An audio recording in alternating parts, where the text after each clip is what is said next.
Welcome to the chair. I'm your host, Dr. Digby James Wren, and today we're going to be talking about fragmentation in Europe. So, what's been happening? What's been going on? Ukraine to the east and to the west, the United States to the south, North Africa and the Middle East, Eastern Mediterranean. Let's just say that Europe is surrounded. But what we're really saying here is that the pressures that are being applied from Donald Trump's policies and tariff and security, economic, the whole kit and caboodle, as they say.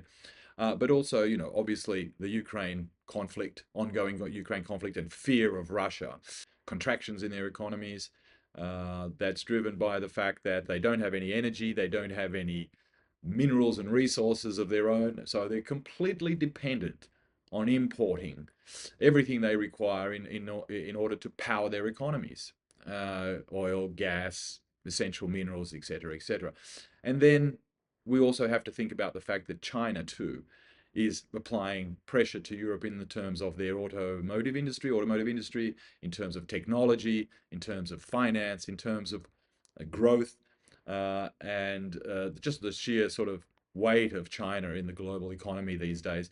That also is affecting Europe. The French being kicked out of North Africa, along with the Germans and the Americans, that the Eastern Mediterranean is exploding with the Israelis, and of course, supporting the Israeli position. Turkey is taking enormous benefits out of the Ukraine war, becoming the new transit state while the Ukraine is blocked. And what's going to happen to the Ukraine?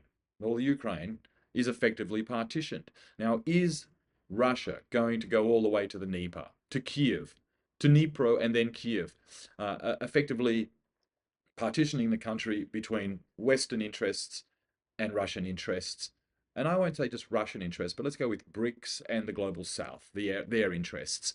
And because those are the continental trade routes. China's Belt and Road has established that, and that's been very successful. And why Europe wants to turn its back on that is really a great question.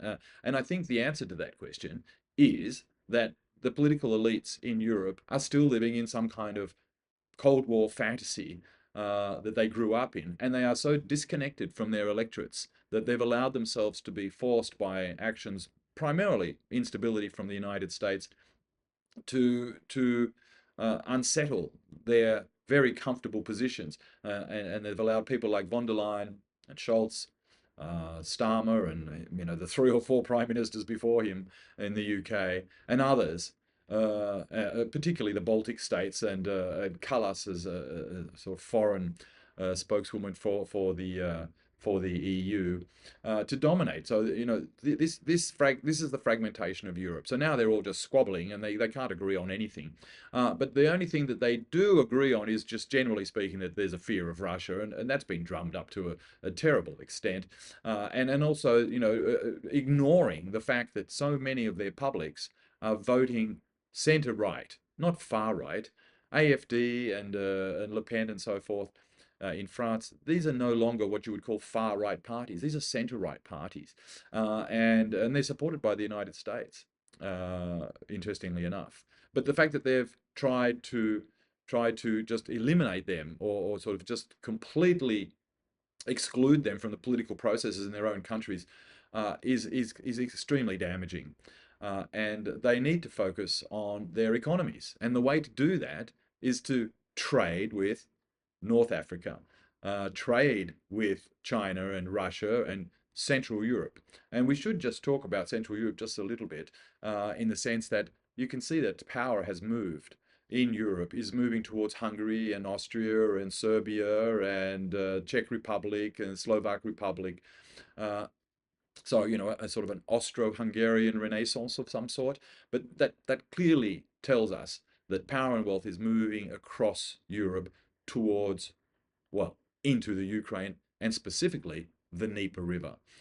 Now, this situation where Ukraine's been split it's become so emotional, and everybody's just, about, millions of people being killed. Well, that's not really true. It's not millions. It's probably 100 or 100,000, or maybe slightly more than 100,000. One remembers that in Afghanistan there was only 14,000 Russians killed, not hundreds of thousands like the Americans said so many times. So the number is much smaller than I think the Western press has been talking about. And then there's your other protagonist, or antagonist, I should say. It was Western media, who have, for some reason, just absolutely refused, or they're so in hock with the governing elites that are out of touch with publics, and they're just using this for scandal and for eyeballs. And they're not really thinking about the consequences of what they're doing. They're not reporting facts. In fact, one could go far enough to say that censorship in Western Europe and the United States, well, perhaps the United States with Elon Musk's free speech kind of deal and Trump talking about that too, perhaps that's going to lessen. But clearly in Western Europe and in the UK, there is still so much censorship, so much propaganda that's manipulating public opinion for these political elites that are all just now in fragile coalitions or lame ducks like Macron, that they're powerless to be able to do anything other than just talk up military and security problems. And this is what they're doing. And how are they going to finance this? They're so in debt. Now, the Germans are going to start putting out bonds to finance their rearmament. And von der Leyen talks about rearming Europe. Where are they going to find the money? Where's the money going to come from? And the answer is, if it does come from anywhere, it's going to be taken from the living standards of the bottom 50%. And the rich are going to get richer. The ones that own all the armaments companies, they're all fighting about it already. And they're saying who's going to get what? Which money is going to go to which Italian company, Spanish company, German company, etc. And that's what they're fighting about. They're not thinking about what they're really doing with their money.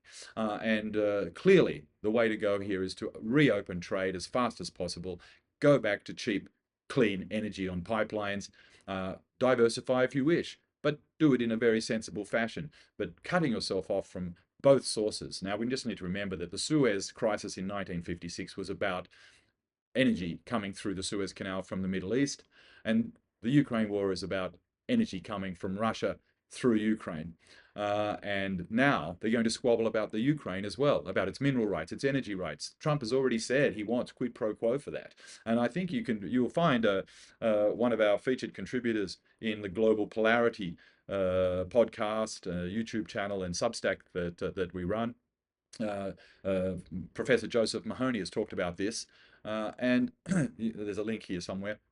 And these problems for Europe, this fragmentation, it's the pressure, if you see, the pressure from the United States across the Atlantic, the pressure of Western sort of economic strength and expansion across Central Asia, into Central Europe and into Europe. Duisburg in Germany is where the Belt and Road runs directly into.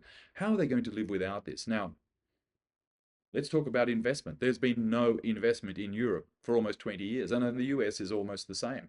And I think the US is a subject for another short talk later on this week. But let's just wrap up on the fragmentation of Europe.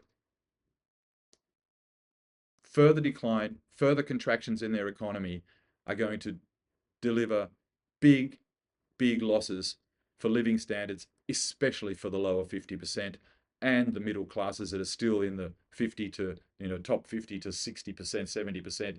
But the rich are going to get much, much richer. That's where all that money is going to go.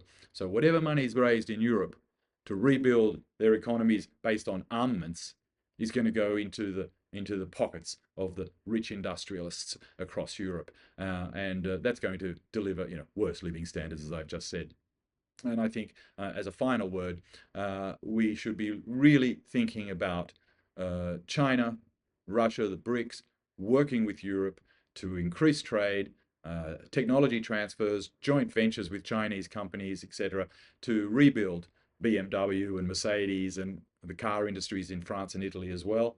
I think this is going to be the trend, and we need to talk about semiconductors as well. It's the same thing. European tech is nowhere, and we've seen what's going to happen to American tech. All of these sanctions are just really giving impetus and catalyzing even greater efforts in China and other countries in ASEAN to be non-dependent on US technology.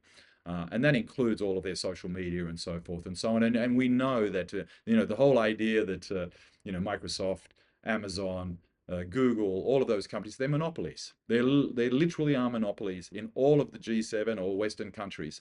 And they complain so bitterly about China and India and other countries, but really, they're monopolies. And this all has to change in the future. And Europe has an opportunity here to turn a generational page. And if they don't do it, if their political elites don't do it, there is going to be further trouble in Europe. Great, great trouble in Europe. And my last word on this is that if you take a line and you draw a line straight through the Ukraine, down the Dnieper, and it goes straight down to Gaza and the Suez and the Eastern Mediterranean. So that is the line of fragmentation in the East. And the other line of fragmentation, as I said before, is across North Africa and the Mediterranean, and then the Atlantic with the United States. That is what's causing fragmentation in Europe, and the Europeans need to wake up.